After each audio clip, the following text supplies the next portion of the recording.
today's video. Dungog na ban mo ani nga statement nga mind your own business? Yes, naingnan na ba ka ani mga suking tigpaminaw?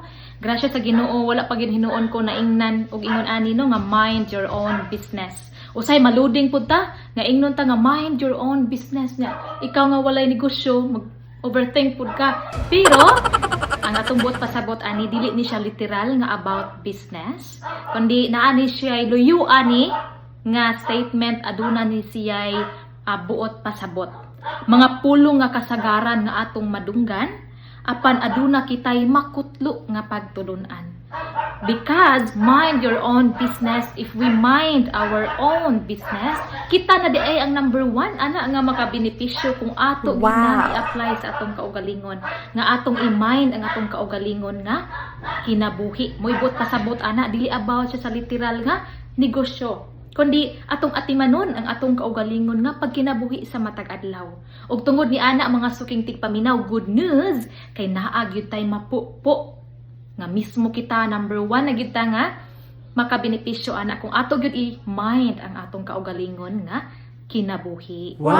Ang number one nga atong maangkon if we mind our own business kay naa tay peace or kalinaw. Ganahan ba ka og kalinaw mga igsoon or mga suking tigpaminaw? Yes. Ako ganahan jud kog kalinaw. But kay naaman ta sa kalibutan musugot man kag sa dili gyud sa tanang panahon nga aduna tay kalinaw. Pero sagdai lang sa tabang sa Ginoo ato ra gyud na nga malagpasan ang tanan, no? Nya kanang pray lang kita sa Ginoo kay musugotag sa dili atong kinabuhi dili man gyud ma-perfect. Muna nga kining if we apply to ourselves kaning mind our own business, aduna tay kalinaw. Nganong naman tay kalinaw if we mind our own business? Tungod kay mahimo naman kang produktibo, ang naa si mong hunahuna, si mong pananaw, ang imong buluhaton ni anang adlaw nga mahuman nimo.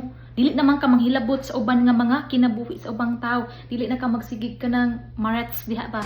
Nya muna nga ikaw produktibo imong adlaw na kay kalinaw kay naa man ka sa imong kaugalingong balay. Magkuan naman ka no sa angay nimong buhaton para maging produktibo ka. Maka-focus naman ka sa imong kaugalingon. Dili pud sa ingon nga nahimo na tang selfish nga dita mag-mind mo tay papaki insensitive na ta sa ubang tao. No. Okay?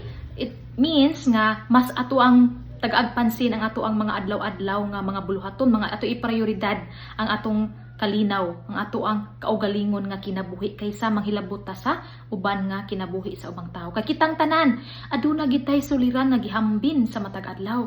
Kung ato pang pun-an sa problema sa uban, dili na nato makaya. Mo na nga wa tay kalinaw kung ato nang buhaton. If we also mind others businesses, di ta makabaton og kalinaw kay daghan na kay tag problema sa kalibutan. Ikaduha, mao kini sinugdanan sa atong pag-asenso. Nganong makaingon ta nga asenso dayta? Kung if we mind our own business? Well, it depends man gyud na ano sa ato ang pagkugi, sa ato ang pagdiskarte, sa ato ang motto in life if di kita mo give up. But then, usa siya ka stepping stone. Tungod sa imong pag-mind sa atong or sa imong kaugalingon nga mga kinabuhi. Then, as I said earlier, nga mahimot ang produktibo, makalubot buhata sa atong panimalay, makadiskarte ta sa atong galingan nga diskarte, unsa ta maka-focus ta sa atong goal sa atong kinabuhi, kung unsa atong buhaton nga mas maka-income pa ta, kung unsa atong buhaton nga kanang mahuman na to rong adlaw nga dili na maugmaan pa, kay ang ugma na nasa lain ta nga buluhaton kung tagaan pa ta kinabuhi sa Ginoo. Mao na nga usa siya ka stepping stone kay maka-focus ka sa imong goals, imong dreams, imong pangandoy sa kinabuhi unsay gusto nimong maabot tungod kay wa man ka nagpaapekto sa lain nga mga kinabuhi. Ikatulo, mao kining maayo nga relasyon or better relationship. Di bitter ha? Better relationship. Tungod kay di man ka manghilabot sa kinabuhi sa uban, then wa gyud kay kaaway ana. Last enemy gyud ka ana kay di man ka makapasakit sa uban nga tao, di man ka makapasakit nila tungod kay wa man ka manghilabot, no? Maayo untang atong pagpanghilabot, maayo nga ikadulot sa ilaha. Pero sometimes since atong purpose nga maayo, apan di gid kalikayan nga bati daytong maging epekto mo na nga usahay ato gyud hunahunaon ang ato ang pagabuhaton sa atong isig ka tawo. Okay? So kinahanglan nga maayo ang ato ang relasyon sa atong isig ka tawo para maato ning maabot ni ato ang pag-asenso o kalinaw. If we mind our own business. So, last enemy gyud ta ani kung naka-focus lang ta sa atong kaugalingon, di ta magsitong hilabot sa uban, okay? Ikaupat mo kining time management. Ma-manage na to appropriately, correctly ang ato ang oras. Wow! Kanig yung di manghilabot ka sa uban nga kinabuhi. Takes time gyud na. And sometimes mas taas na dai imong na-spend. Nga pag hunahuna, pag overthink to si kuan, bla bla bla, ana. Kung ato nang imahin atong kaugalingon nga business, atong ma-manage atong time, maka-less din kasi imong mga goals in life, makunahuna din ka sa mga diskarte nga imong pagabuhaton para mga bing protektibo ka niya ng adlaw, unsa imong buhaton nga maka-income ka, mas maka-income para mo tasta mo level up pud ang ato ang kinabuhi, atong atong ikuan atong pagkugi, no? Kay basta naat magkugita adunay gitay maani. Ako saludo gid ko sa mga tawo nga kugihan. Asa na sila nga ako ang nga ginatan-aw nga ang tawo nga magkugi panalanginan gid na sa Ginoo. Okay, so mo na nga sa mga tao nga kugihan, padayon lang gid mo sa pagkugi diha.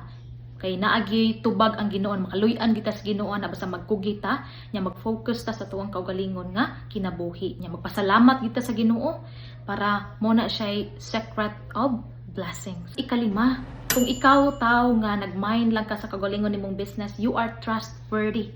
Kasaligan ka nga tao. Diba? Kung na kay makaila nga magsihisgot sa kinabuhi sa lubang tao, sometimes maka-question pod ka nga sa imong self nga what if iglakaw na kuno basig ako na sa diyang istoryahan. Mga ingon ana ng mga thoughts dapat ay na lang pod paapekto ana, normal ra gina sa tao, no?